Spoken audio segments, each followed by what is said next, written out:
Welcome to the American VetFarm Network podcast, a program of Addie's Orchard. Today's episode is called Put Your Farm on the Map, Connecting Customers to Local Farms with FarmScout. For farms across the country, marketing is not something that just happens once. Each year, producers have to step back and ask, how are customers finding us? What needs to be updated? What's working? And where else should our farm be showing up? A website and social media presence matter, but they're only one part of the picture. Customers are looking for local food, farm products, events, and places to connect with agriculture. Farms need clear, public-facing ways to help people understand what they offer and how to reach them. Today I'm joined by Heather Spinelli, founder of FarmScout. Her app gives farms a free way to create a public listing, share what they raise or grow, promote events, and help customers find them. For veteran-owned farms, the platform also includes a veteran farm designation. This can give producers another way to share that part of their farm story. In this conversation, Heather and I discuss how farms can think about visibility as part of their marketing plan, what makes a strong farm listing, and why putting your farm on the map can support both farm businesses and the people looking for local agriculture. Let's get started. Well, thanks for being here, Heather. Before we dive into the app, can you take us back a little bit to growing up on the east end of Long Island, and what did local farming and farm stands, farmers markets, what did that look like when you were growing up compared to now? Well, thank you for having me on the podcast. It's very nice. I grew up in the east end of Long Island, and when I was a kid, there were a lot of farms, and it was a part of just life. I mean, I had friends who were fishermen, clammers, oyster farmers, and then just egg. There was an egg farm near us. There was a farm like a block away from our housing development. My dad used to walk me there when I was really little. I used to watch the tractors. And it was really a part of life. Every time we got in the car, you just drive past farms. And my mom, we would stop at the farm stand and we'd pick up whatever the local vegetable what they were growing. They didn't have there wasn't much agritourism. Like now, when you go to a farm stand, there's, you get your vegetables, but then there's also like a bouncy house for kids. There's like, goats that kids can pet, or they have goat yoga and all these things, which is great. It's a great thing. That wasn't like that when I was a kid. And I remember we would drive to Riverhead for a lot of things from our towns. Riverhead was this kind of central town that had everything. And driving to Riverhead, you'd drive through Manorville and you'd smell the cabbage. It would smell so bad. And we'd close the windows, and my mom would always say, you should appreciate that smell, because when you're my age, these farms are probably not going to be here. Because then she would say how when she grew up in Massapequa and also in Lake Grove before the Smith Haven Mall was built, there were farms everywhere. And there's no farms there now, not that I know of. And that was one of the things she always said. And every week we'd go to the egg farm. We'd get our eggs. The little old woman had this gorgeous egg farm right on the water. And we'd pull in and she'd have our eggs ready. And they were so delicious, I remember. And even during the lean times, when my mom had gotten laid off from her job and things like that, and times were tough, we relied on the egg farm. We would literally live on omelets. She would make omelets and she'd pick up broccoli, or if something was growing in the local stand, she'd pick that up, or and incorporate it into an omelet. And it was like, and my sister and I we're a little traumatized over the omelets. So my sister always jokes with me, and she's like, oh my God, to this day I can't have that broccoli Swiss cheese omelet my mom used to make. I still like it. But so, yeah, farming was really important to me growing up. I mean, really just instilled this sense of how important it is to have it nearby and available. Yeah. And so with your own family now, how did that, I mean, I know for me as a mom, what I feed my family has been a huge driver in wanting to grow really good food. Was that sort of a similar thing for your journey as well, of becoming a mom, becoming more aware of where our food is coming from, that you wanted to build this sort of awareness and connection to local farms? Yes, yes. It was a big part of it. One of the things is that I grew up here and I see a lot of development happening and I see farms disappearing and it's painful. And I see it in the local people. They're pained by it. It makes them sad. Get a little teary eyed thinking about it. But and I wanted my son to see these farms and to grow up with them and to just be aware that they're here and our local people, our local farmers are important and they're feeding us and we need to support them. And also, it's just to be healthy. You should have your local food. But the idea I came up with for the app was basically there was one summer I was really working a ton and I just didn't have time to drive around to all the different farm stands and it could take a half hour sometimes in traffic or I just didn't know what they have and I didn't have the time to get in the car and drive aimlessly. So I'm on the internet, I'm looking and let me just see what they have so I don't waste time. And all the information is just scattered all over the place.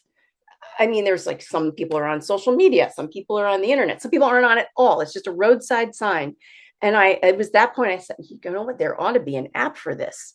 You know, I should be able to open an app and say, what do I want to make for dinner? Okay, I want to make this. Let me see if they have it. I'm going to type in, strawberries or spinach and kale, and the local farms that have it in stock at their stand should come up.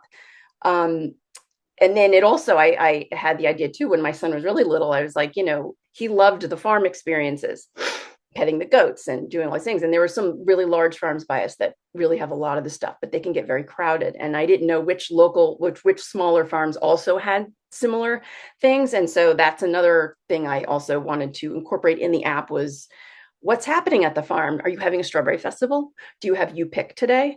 Do you have goat yoga? Do you have a bouncy house? Do you have, you can list these things in the app. And so not only can a mom or parents or anybody just search beats and whatever, you could say, I'd be great to do a yoga class at a farm. I wonder if anybody's got yoga or Pilates at a farm today. And you type it in and it comes up, or, what do they have for kids? Bouncy house. And that's how this idea came about. So when did you finally, well, how long did it take you to create this? And when did it launch? And sort of what was your process from going from this need of wanting this tool to being like, I'm going to become an app builder?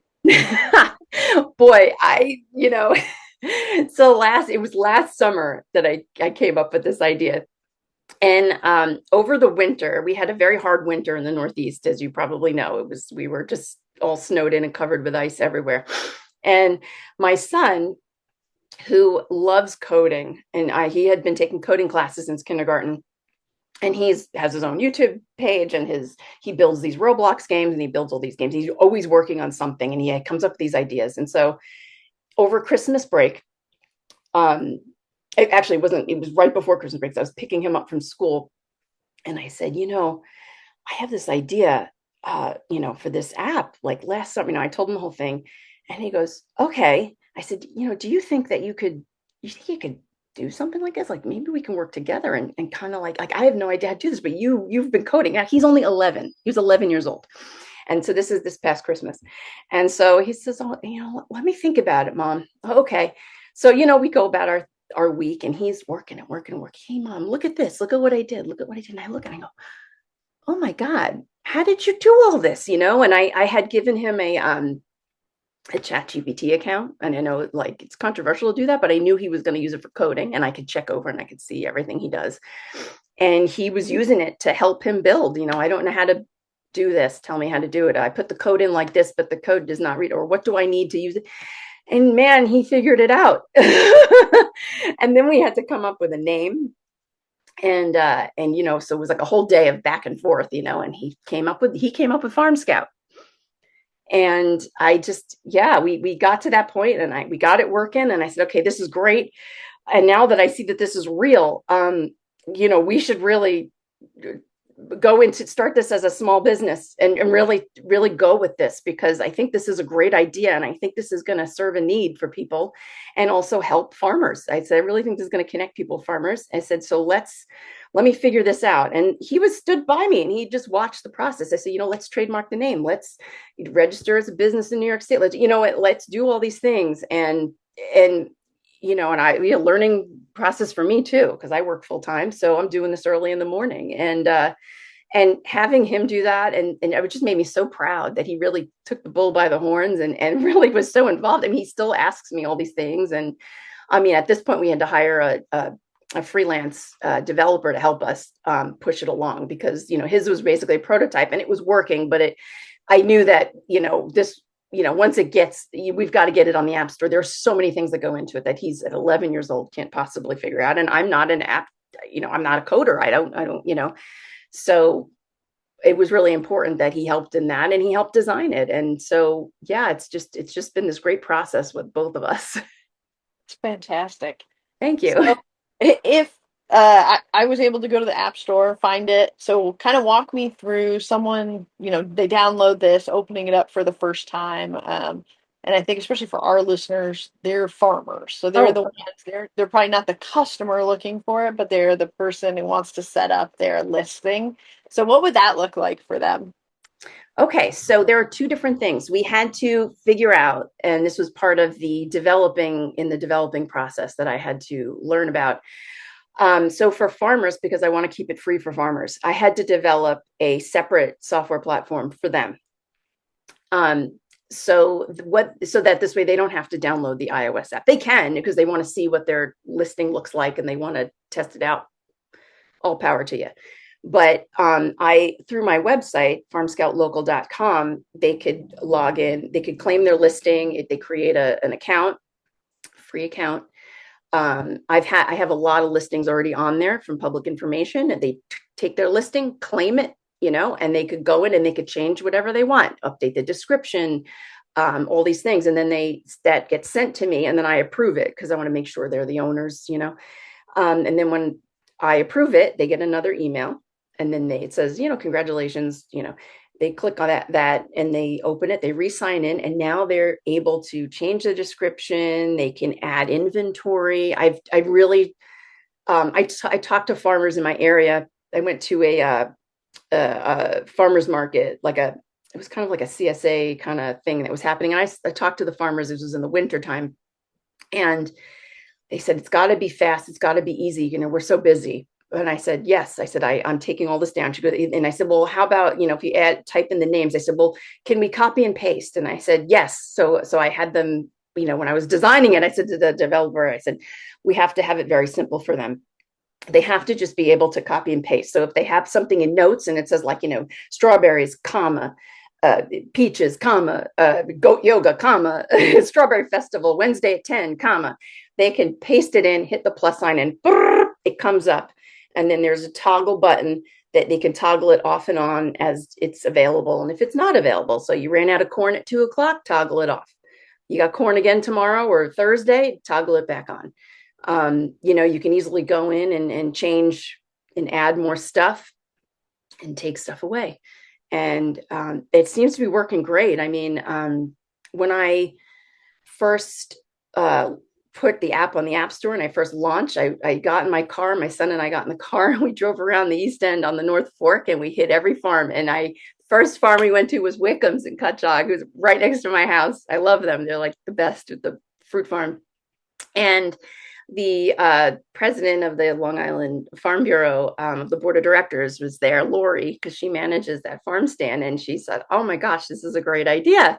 And she was the first, that Wickham's was the first farm to claim their listing and update their inventory. And it's like, I'm forever grateful to them because they are the ones. So now I always use them and I say, look, this is what Wickham's did. It's pretty easy, and so that's it. But then she also said, but listen, they're very busy. Some of them aren't going to want to claim their farm. Some of them are just going to want to, have you do everything. And so I took that feedback and I said, okay, let me try and figure this out now.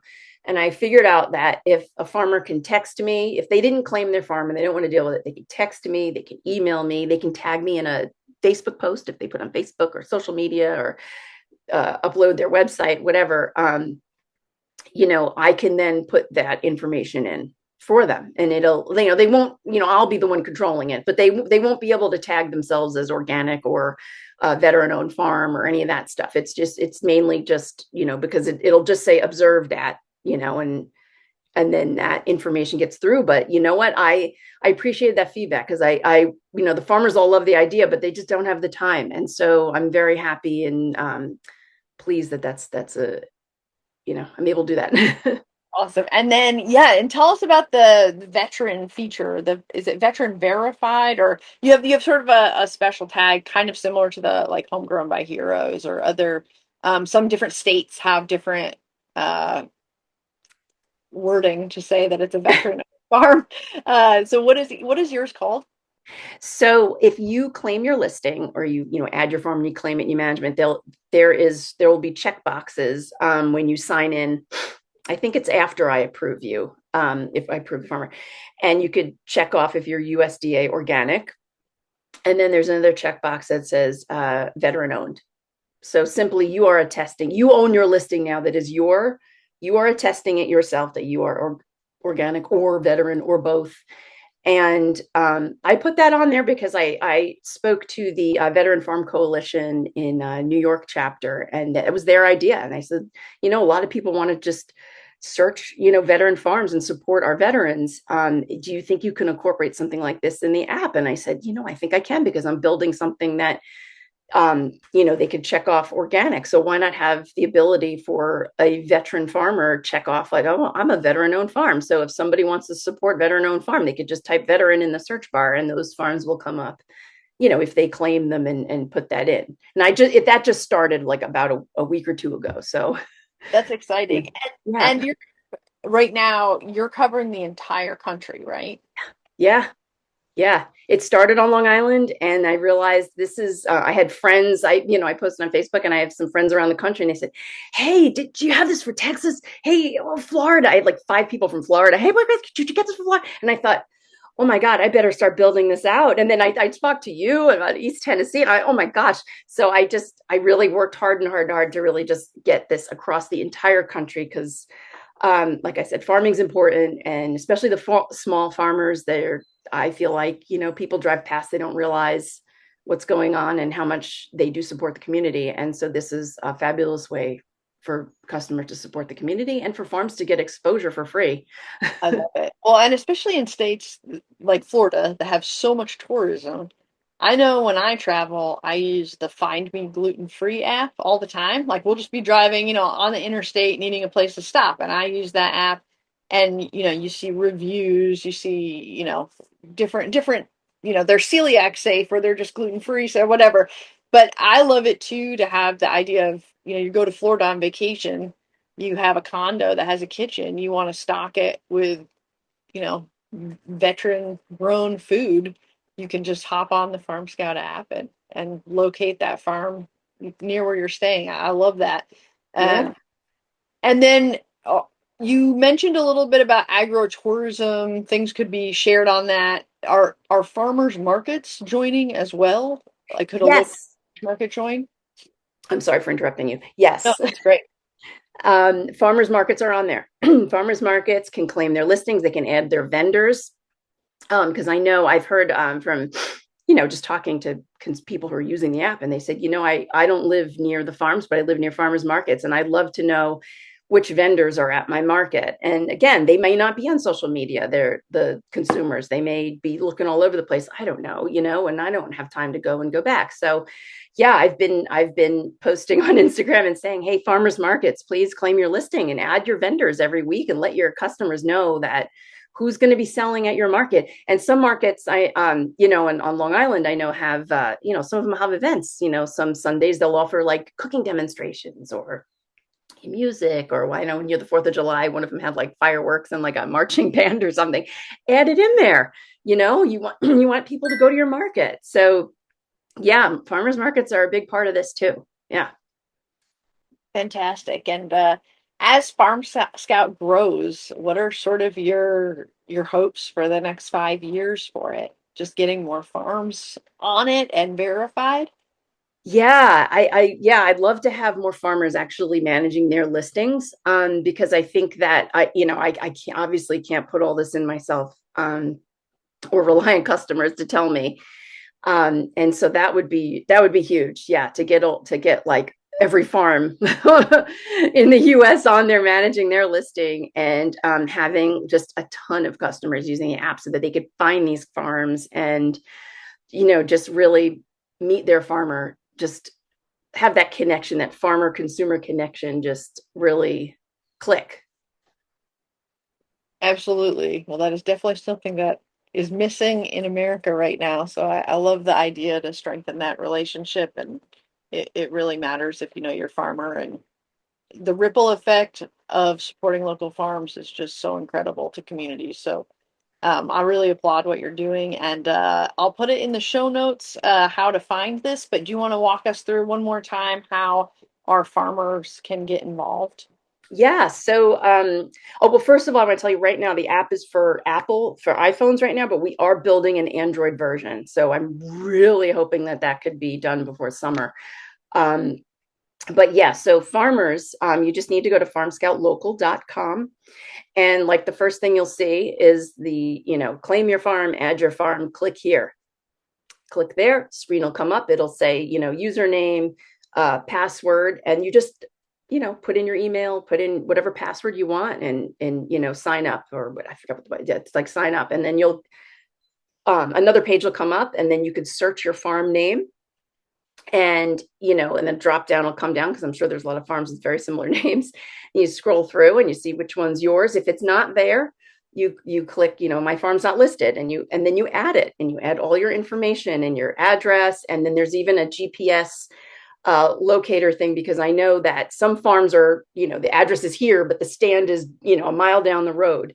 And with our app, there's a map and there's also directions. So people hit directions, it'll take them to the farm. So I want to make sure that it takes them to the where the customers are supposed to go, not to the farmer's house or something, wherever the address is. So they can, farmers who claim their listings can do that.